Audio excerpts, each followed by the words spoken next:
That was a fun match to watch, and it was between two decks that we weren't really expecting to see in Historic. The very greedy Golgari mid-range deck from Antonio versus the very greedy five-color Niv deck from Mike, and it was a fun match to watch. This rematch should be equally fun, I think. Well, I certainly hope that it is so, as we're going to see Mono White Aggro versus Esper Doom Foretold. Now, traditionally, Esper Doom does pretty good against the creature matchup. So, what is Mike Sigrist's game plan for this one? Mike will be heavily relying on one, the card we see in his hand, Raydane. That card will do a great job of adding a little bit of a tax to some of the more expensive cards in Antonio's deck, making sure the cards like Doom Foretold are going to cost a bit more and perhaps slow down the game plan a bit. But most importantly, Mike is going to be heavily relying on Faceless Haven. That's the card that is the game changer in these matchups, as Esper Doom was previously, if not the best, one of the best decks in standard against aggressive creature strategies. Once Faceless Haven was printed to give you a bit more resilience against those board wipe spells, suddenly aggressive decks got game again. They could keep up and they could have that survival ability. So it's going to come down to, will Antonio have the instant speed removal like the Eliminate in his hand that he's able to hold off until he can use it on a Faceless Haven? Faceless Haven is what was drawn for Mike Sigrist last turn, followed up by a Luminarch Aspirant. So things looking very good here for him indeed. You did mention the Eliminate, so there is a piece of instant speed removal for that pesky land. And we did see it in action quite a few times yesterday, and it can almost run away with the game just by itself, single-handedly getting things done. Yeah, this game is already kind of being run away with from Mike Sigrist's point of view. The 1, 2, 3 curve, especially with that seasoned Hallow Blade not easily removed, means that Antonio is in an awkward position where he has to use an Eliminate on the creature at the end step because he can't afford to try to live until that extinction event. He needs to just start removing things. The big thing he's hoping for now is a piece of white mana that comes into play untapped so he can get down this Archon of Sun's Grace. Yeah, Archon of Sun's Grace does an excellent job of gumming up the battlefield in a deck like this. And a Skyclave Apparition for Mike Sigrist doesn't have the best target in Elspeth's Nightmare right now. So it's a bit of a tricky decision here. Will we just see the Faceless Haven attack in with the Seasoned Hellblade here and pass? Or is there an option to go for the Luminarch Aspirant here?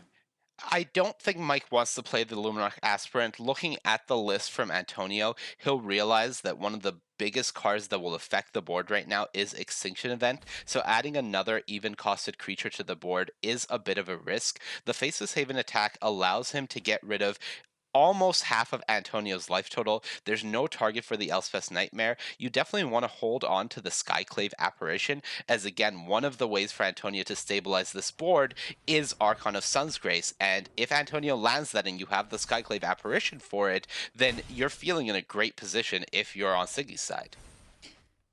So Siggy, unfortunately, is going to get the bad news that there is indeed an Extinction Event in hand here, and perfectly lines up with the two even-costed creatures on the board. Seasoned Hellblade is a super sticky threat, but one thing it's not good at is staying out of exile, so fires it off, Extinction Event on the stack. Say goodbye to your critters.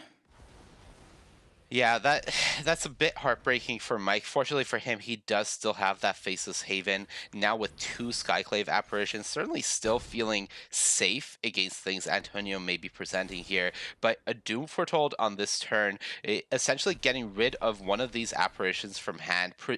Cl- pre, mm, Creating a blocker for this Faceless Haven and giving Antonio another card plus a little bit more life. Two more life here making a big difference against the Faceless Haven, as it would essentially take him from 2 attacks to die to 3 attacks to die, would all compound. If Antonio just plays this Archon of Sun's Grace, he's aware there's a Skyclave Apparition in Mike Sigrist's hand. He's essentially throwing it away. So I'm not sure if this is the best line of play he has available to him. Maybe wants to consider something like that Doom Foretold instead, or just if you really want to play it safe, go for Omen of the Sun, but Omen of the Sea. But you are in trouble right now. Yeah, it's a bit of a tricky decision here because ideally you'd like to get Archon of Sun's Grace to stick around, but Perhaps Antonio is valuing keeping Doom Foretold safe, hoping that the Skyclave apparition will come down and take care of this Archon, which can also run away with the game if things snowball from there for Antonio. Yeah, now with the Archon being exiled by the apparition, Antonia has the option of playing Doom Foretold this turn. That'll make Mike sacrifice the apparition and give Antonio a 4/4. So the way things snowball from here puts him in a position where he has a 4/4 blocker available for the Faceless Haven. Even if Mike has another apparition for the Doom Foretold, Antonio will at least have that 4/4 on the ground. One of the things he may not be expecting at the moment is that Maul of the Skyclaves, which could put a hamper in his plans a few turns down the line. So, like you mentioned, the Skyclave apparition is sacrificed to Doom Foretold, the 4/4 on Antonio's battlefield. We do have a seasoned Hallowblade in hand here, as well as a Maul of the Skyclaves, excuse me, which can come on down and equip itself to that. But still, this is the awkward position now with the Doom Foretold on the battlefield. It has to be dealt with. So, unfortunately, you'd love to do the 1-2 punch of Hallowblade into Skyclave, but you kind of have to get rid of that Doom Foretold first. Yeah, I think Mike in his position can feel safe doing the 1-2 punch of Apparition plus a Hollow Blade and just Hmm. get rid of the Doom Foretold that way, hold off Maul for the next turn. You're not worried about this 4/4 as an attacker. You're the aggressor in the Yeah. matchup here. So you can just continue to feel safe here, although Mike actually going for the Maul instead. He's recognizing the Doom Foretold has to get sacrificed on Antonio's turn, except for the fact that Antonio has Omen of the Sea. Yeah. So perhaps not considering an instant speed permanent on the battlefield here to be sacrificed to Doom Foretold. But for Mike Sigrist, could he sacrifice Faceless Haven to Doom Foretold if he activates it on his upkeep? No, unfortunately, it is No. a non-land permanent, non-land, non-token. So one of Hallowblade and or this Maul of the Sky or Maul of the Skyclave is leaving here, All and right. this Omen of the Sea is the worst case scenario for Mike. It's Omen of the Sea or Omen of the Sun that this Esper Doom Foretold deck is able to present at instant speed during the upkeep to keep their Doom Foretold alive, and in both cases, it's disastrous for the mono white deck. So a bit of a risk from Mike Sigrist putting himself in a position where now he is extremely exposed to Antonio having more time than he needs to really put his game plan together. There's a sacrifice of the Omen. Shadow's Verdict drawn off the top of the library, and Treacherous Blessing comes down to refill the hand here of Antonio Del Moral Leon. So things looking really good here for the Esper player as we find a couple of answers or a couple more ways to keep Doom Foretold around in an Omen of the Sun as well as an Omen of the Sea.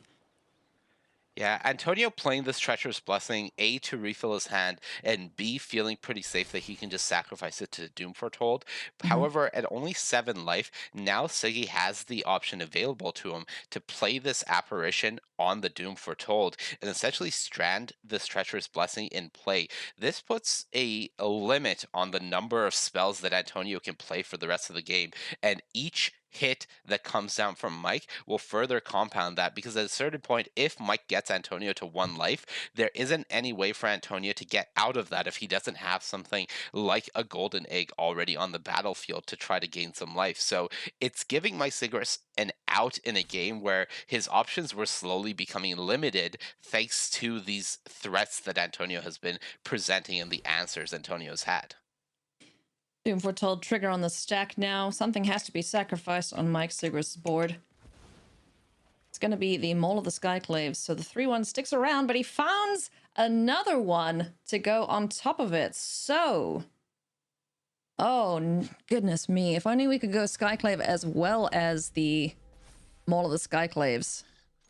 He's going for it. He's Yeah. putting Antonio to 2, but I don't think this is good enough.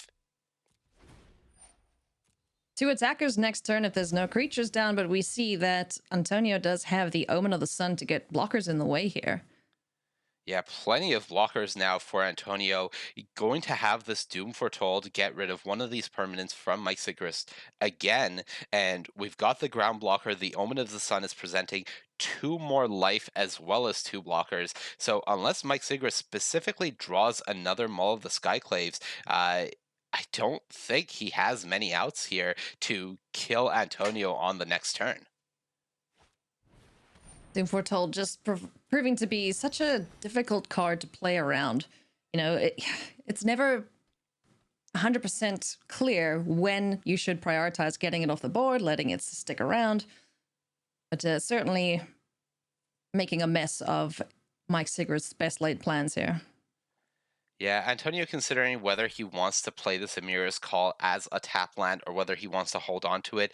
A hard cast Amelia's Call, quite powerful against this mono white deck. Having two 4/4 flyers gums up most of the attacks available to them, but considering he's a little starved on mana still and he has plenty to do in his hand, it makes sense that he wants to play it as a land and try to just further develop as he realizes that every turn that he survives, this game gets better and better for him. Oh, yeah, for sure. Snow covered plains drawn off the top there. Unfortunately, not the Maul of the Skyclaves that Siggy would have been hoping for to get this game one and done. Does have the Skyclave apparition available. Does he go for the win here with the Faceless Haven, though? It's going Unfortunately, to backfire. he knows about the golden egg in play. He's looking Yeah. at Antonio's life being at essentially 5, so Siggy doesn't even have a win at least face down available to him. So now it's a matter of, do I play the Skyclave Apparition? Is it finally time to get rid of this Doom Foretold? But the damage is done. Antonio is stable. Faceless Haven isn't snowballing anything. And for Mm-mm. Mike Sigrist, this game feels like it's slipped away from him. Yeah, it certainly does. And I think it all comes back to the turn where both the even creatures were taken out by Extinction Event. Yeah, it's all these micro decisions in those setup turns, right? Mike Sigrist trying to decide, do I want further development to put myself more at risk from a board wipe, or do I want to forego that development to get more aggressive, put more damage through with that Faceless Haven, and giving the opponent the 2-for-1 from the Extinction Event just completely changed the tide of this game. Skyclave Apparition coming down and going for the Golden Egg. Unfortunately, this is going to backfire once again as Siggy tries to get rid of this Doom Foretold on the battlefield, knowing that there's two omens in hand here for Antonio. He's going to be quite fine to let that go. Yeah, Antonio once again really fine with this. The Omen of the Sun on the end step. The mana efficiency here will give him two more tokens, two more life, and another permanent to sack to this Doom Foretold should he want it. And this is just not what Siggy wants to see. Turn after turn, he's trying to strand this Doom Foretold, and turn after turn is failing as the Eliminate plus Blood Chief's Thirst should be enough to just close out this game for Antonio. Not immediately, but it'll more or less tell Siggy that there is Yeah. no hope remaining for him at this point. Yeah, not much going here at the moment, unfortunately, as just a snow-covered plains in hand. Sigrist is out of gas, and Antonio is lacking none thereof. So, super, super tough stuff to see here for the mono-white aggro player. But Eliminate now, taking care of the Skyclave Apparition. Gonna give Antonio another creature on board here. This is part of the reason why Esper Doom Foretold has always been considered strong against creature decks. Once you're able to survive that initial onslaught, which they're able to do more often than not, thanks to cards like Omen of the Sun, cards like Doom Foretold, and just early removal spells like Blood Chief's Thirst and Eliminate, when you survive that initial onslaught, you have a ton of incidental life gain in Omen of the Sun, in Golden Egg. And once Doom Foretold is on the board turn after turn, taking permanence away from your opponent, at some point they just no longer have any aggression left in them, and that's what we're seeing with Mike Sigrist here. There isn't really a route to victory remaining for him from here on out, because eventually Antonio is going to have the time he needs to get this Yorion into hand, and once Yorion is in hand, a 4/5 blocker that is going to just reset anything that Antonio has kept on the board will just be way too much for Mono White to deal with.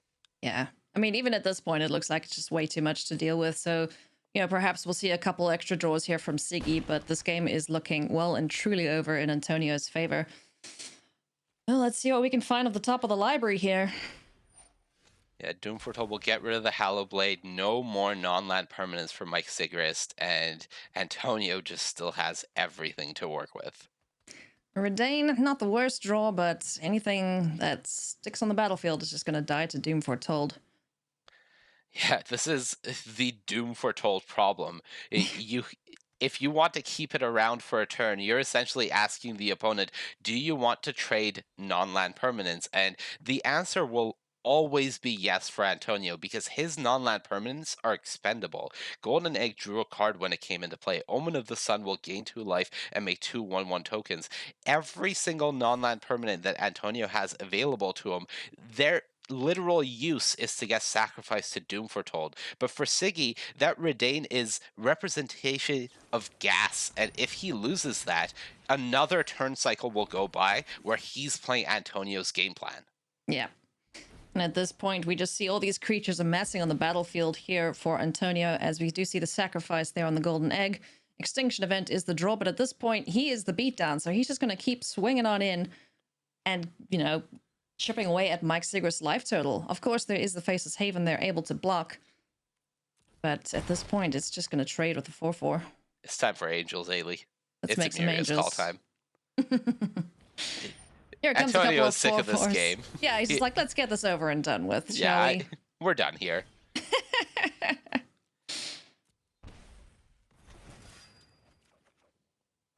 Oh, goodness me. Archon of Emeria drawn there for Mike Sigrist. He's going to play Valkamira, the shield side of things. But at this point, it's a little too late, unfortunately, as all Antonio has to do is swing on in with this massive board that he's assembled. Yeah, even with those 1/1s getting neutralized, there's still 11 damage coming through from Antonio here. Just barely enough to kill Mike Sigrist at 10 life, and just beautifully played game by the Esper Doom Foretold deck. Just really recognizing the position he's in on each turn and making sure to take no risks, trying to play it as safe as possible and put the game away in his favor, considering this is a matchup that he should be winning. This is why you're bringing a deck like Esper Doom Foretold here. So Doom Foretold picks up the first win there in the first game. Going into game number 2, what does Mike Sigrist have to do against this Doom Foretold list? It's really just be aggressive. We do see him bringing in 2 copies of Luris of the Dream Den. Part of the reason for that is you want to try to grind against this deck, even though the understanding is the deck grinds much better than you. But it once again comes down to you have to kill them before the game gets to that board state. We saw what happened that game, and it's going to happen more often than not. So Siggy will have to heavily lean on getting that early damage in. We see a 3rd copy of Usher of the Fallen coming in, just trying to add to that aggression. You're on the play this game. If you can get the opponent down to a point where when they board wipe, your Faceless Haven kills them, that's the game plan. That's the goal. Because if you can't, we'll see a repeat of game 1. Well, that is certainly something that Sigrist doesn't want to see, and for any of the mono-white fans out there, we certainly don't want to see it either, as I personally would like to see the little weenies get their own back here against Antonio Del Morel Leon and this lovely Esper Doom deck that he's brought to the party. Yeah, and I'm sure Mike Sigrist does not want to lose to Antonio again. I remember in the testing Discord yesterday, Mike Sigrist was talking about how playing against the unconventional Golgari mid-range deck from Antonio, he wasn't quite sure if he sideboarded properly for the matchup, not really sure how to attack it, whether it was correct to have remove. So certainly the unconventional deck game plan from Antonio, making some effort to trip opponents up and put them in awkward positions that he can take advantage of, working out well for him so far in this tournament. 6-1 already going into day 2, and now up a game in the first round. Everything kind of working out in his favor. Hey, Monty, you like removal? Antonio does. That's just a hand of removal, and I love it. All right, but a pretty decent hand there from Mike Sigrist, too. Has Faceless Haven, has the Sticky Threat and Hello Blade. Unfortunately, it gets answered by a Deadweight, but we'll get to that when we get to that, as we get things underway here with a land apiece from both players. First things first, what are we going to commit to this battlefield? Will we see a Luminarch Aspirant or a Seasoned Hello Blade, the go-to? Yeah, this is the worst news for Mike Sigrist is it should be tempting to play the Hallow Blade here, but it would walk face first into that dead weight. If he plays a Luminarch Aspirant, it is a nod to playing around Elspeth's Nightmare. It's a 2-2 on the turn where Antonio can't Nightmare it. It'll be a 3-3 on the turn that he can, but again, there is dead weight available. So now Antonio has the choice of whether he wants to dead weight this Luminarch Aspirant and not have an immediate answer to a seasoned Hallowblade, or whether he wants to eliminate it and not have an answer available to that Faceless Haven. He doesn't know about the Haven, so perhaps he'll go with the eliminate because of the nod that having an answer to Hallowblade is quite important, but eliminate has a lot of value in this matchup, so using the deadweight here, at least to me, seems quite tempting. Yeah, I gotta agree with you on that one. I think having instant speed answers to the Faceless Haven is super important. So we're just gonna see the turn paused back here. We do see the Shadow's Verdict in hand too for Antonio. So if he can just survive to that point, then that deals with everything, and it allows him to keep the eliminate for a Faceless Haven should it show up. Yeah, Antonio now perhaps playing this game a bit patiently, doesn't want to overreact to something and let Mike Sigrist act with more information. So waits until combat, the other counter goes on there, and now Mike has to act. If he goes for Luris, well, unfortunately, there's a dead weight waiting. Two toughness, not going to get the job done here against the single mana enchantment removal spell. Poor little kitty. Didn't even get to play in the graveyard, just drops on the board and whoops, you're dead. Yeah, funnily enough, Deadweight and Luris, pretty great friends. We have seen the two getting played together since the printing of the Companion, just because it does give you a repeatable removal spell. But in this deck, it actually makes a lot of sense from Antonio. It deals with early sticky creatures like Cease's Howlblade. It is a 1 mana removal spell, and most importantly, it triggers your Archon of Sun's Grace, which is absolutely not irrelevant in this deck where every Pegasus just has so much value against aggressive decks. Oh yeah. Elspeth's Nightmare coming on down. Gonna take care of this Luminarch Aspirant that put its counter on the sticky threat in Seasoned Hallowblade. Unfortunately, no more deadweights in hand for Antonio, but next turn it won't matter too much as the Shadow's Verdict will be available to him. There's Usher of the Fallen off the top of the library for Mike Sigrist.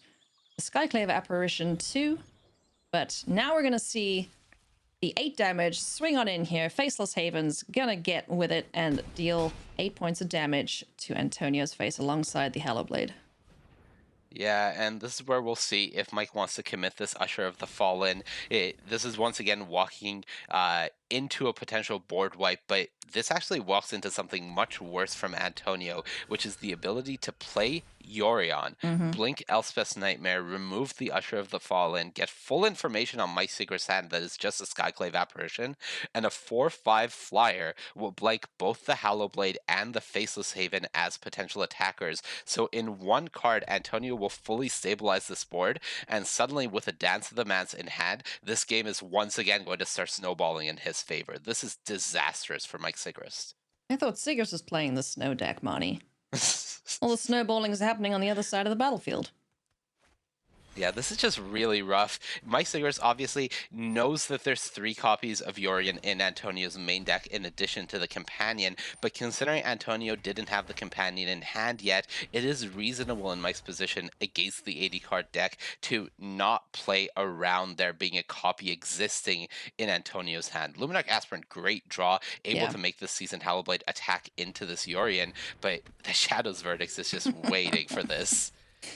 It's so sad. We're not probably even going to see a block here. Just Yorion's going to hang out. It's going to be like, yeah, sure, go for it. 5 points of damage. What's that to a control-esque player? As Antonio goes down to 7. Still a healthy life total, though.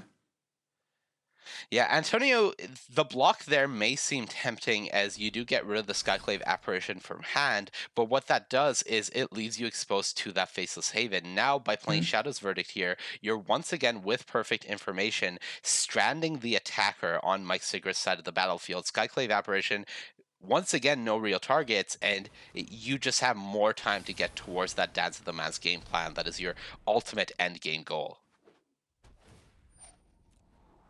Temple of Silence after the Shadow's Verdict exiles everything on Mike Sigrist's side of the battlefield, and Yorion's not even going to swing, and he's just quite happy to sit back and take a few hits from the Faceless Haven as a Redain God of the Worthy is drawn off the top of the library here for Sigrist. Yeah, Antonio's like, I'm good. I'm all right. Yeah, I'll that's just fine. sit back. Raydane, not a bad draw. It is going to make this Doom Foretold cost 6, but unfortunately, Doom Foretold is still there. So I think Antonio is more than fine just playing it here, getting rid of the Raydane that way, and he has Omen of the Sea on his upkeep to keep. The Doom Foretold around for another turn should he choose to do so.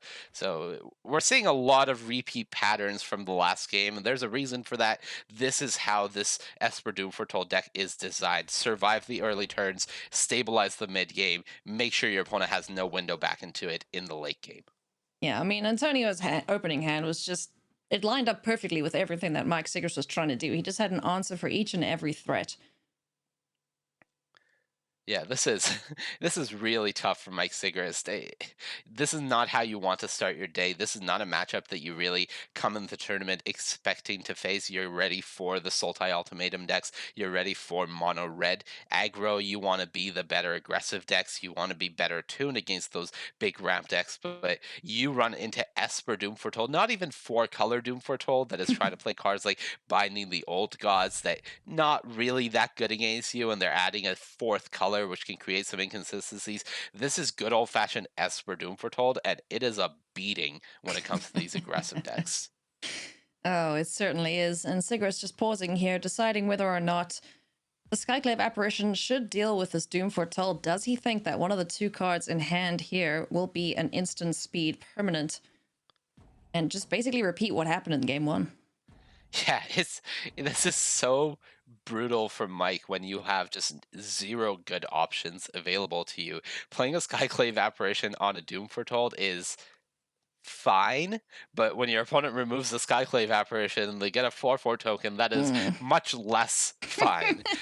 And it's just every option available to Mike right now is painful.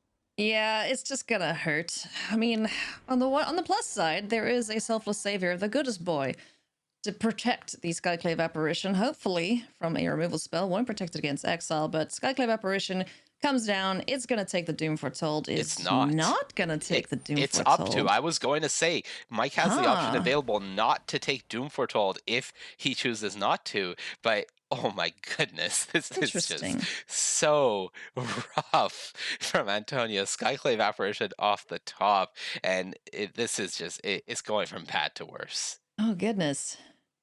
Okay, so explain to me why the sacrifice on Yorion. No consideration for the Omen of the Sea on the upkeep? I think Antonio is just trying to keep all options available to him. He does have that Dance of the Man, so if he drew a seventh lad, he may want to go Dance of the Mans for 5 instead. So I think really from Antonio's point of view, it's all about options here and what he can do with his mana. The Yorion, not that relevant, and Mm-hmm. he's feeling like he just wants to have the mana available because he is in a favorable position now. All right. So I'm going to see, taking a look at a couple cards on top of the library here. Assessing the battlefield as it stands, there's another Skyclave apparition and a Blood Chief's Thirst. The Skyclave in hand, along with the Blood Chief's Thirst, can take care of Mike Sigrist's battlefield at the moment. Just deciding Yeah, whether or not that second Skyclave is necessary. exactly. Antonio doesn't really need it. I think he's going to force this Doom Foretold to pop here by going Blood Chief's Thirst on the Selfless Savior, Skyclave Apparition, the opposing Apparition, and that'll mean your Doom Foretold pops. That'll set up for the best potential Dance of the Mance on his next turn. Oh, goodness me. This is just turning into a beating here from Antonio. Ooh, this is even Oh, better, okay. actually. All Okay, right. keep your Doom Foretold around for a turn. Put Yorion in hand. You get rid of the Skyclave Apparition anyways with Doom Foretold if you choose to do so. You get to sack your Omen and then Dance of the Mass. But this is safer. I think this is a better line from Antonio. I do like that he revisits this, even though the greedier line was a little tempting. Greed is good at sometimes, and Mike Sigrist finds a snow-covered plains. Double It's gonna block. swing on in with the Faceless Haven. Just keep pushing damage through. Will we even see a block here? That's the I question. I think so. I think from Antonio's point of view, it's very tempting to just keep Mike Sigrist on no potential attackers. But yeah, with this Dance of the Mans, you really just get to do pretty much anything you want from Antonio's point of view right now. Yeah, there's plenty of enchantments in the battlefield. Oh, excuse me, in the graveyard for him. So he can dance if he wants to. Leave no friends behind. Not gonna have any friends playing this deck, that's for sure. Oh, looks like we're gonna bring Sky Noodle to hand here. Yeah, Antonio does really want to be casting Dazzle of the Maz for 6 just to get creatures, so he is one land off from doing that, which means that he may just put Yorion in hand here, attack with a Vigilance creature, and put Omen of the Sun into his hand. Sorry, sacrifice Omen of the Sea on Mike Sigrist end step, put another enchantment in the graveyard, and try to scry into that 8th land he needs for Dance of the Maz X equals 6. Once he does that, all the cards coming back will also be 4/4s, and that is the win condition from this Esper Doom Foretold deck. May get put in the position where he may want to block again by this Faceless Haven. We may see the double block this time, or maybe even a single block, just considering that Antonio's setting up for this eventual Dance of the Mats. So Archon of Emeria, the consideration here from Mike Sigrist. Let's see if he just goes for the Faceless Haven. Does so. He's going to get swinging on in once again. Yeah, he knows Antonio showed he didn't want to double block last time, so he's pretty safe to keep the Haven around. And if he gets to make this attack, get rid of the creature, and then play a 3-drop post combat thanks to the Vigilance from the Haven, that's essentially maximum value for Mike Sigrist. He is risking Antonio changing his mind and making the double block this time. If he does so, he wouldn't be able to cast the Archon, but assuming that doesn't happen, this works out in the best way for Mike Sigrist. Yeah, so just the chump block there from the 2/2. Faceless Haven takes care of that. Second main phase, Snow Covered Plains. Gonna come on down, and we will see the Archon join the battlefield. Yeah, non-basic lands entering the battlefield tapped. That is problematic for Antonio, as most of the lands in this Esper Doom Foretold deck are non-basics, and that means he can't reliably count on Dance of the Mans coming down for 6 here. What he can do is try to find that removal spell for the Faceless Haven. This Yorion can come down, blink the Skyclave Apparition, take out the Archon, and just leave a token on Antonio's side of the on Mike's side of the battlefield, and you won't even need Dance of the Mans immediately at that point. Yeah, still seems pretty good here for Antonio. There's the Archon of Emeria down on the battlefield. Heartless Act drawn, instant speed removal. And looks like he's gonna go for Dance of the Mance. Dance of the Mans for 5 is not bad here. You do get Elspeth's Nightmare back Mm-hmm. to get rid of that Archon. You do get Doom Foretold back to get another Knight. Uh, it's Elspeth's Looks like Nightmare for 3 wouldn't get Doom Foretold back. It would just get an Omen and an Elspeth's Nightmare. I think you want to do it for 4 to get that Doom Foretold back for sure. yeah. Yes, you don't get to leave up Heartless Act, but I don't think that's the biggest deal here. I don't really think Antonio needs to do this, though. Yorion just looks so good here. See, this is the issue, right? Antonio's got far too many options, and Mike Sigrist is just sitting on the other side of the battlefield, hoping the top of his deck plays nice with him. I believe that is the famous reason why many players choose to play aggressive decks is remove options, don't give yourself the opportunity to confuse yourself, play simple magic, just go face, Yeah. just turn sideways. Yeah. Turn things sideways. Ooh, Elsie of Life's Bounty.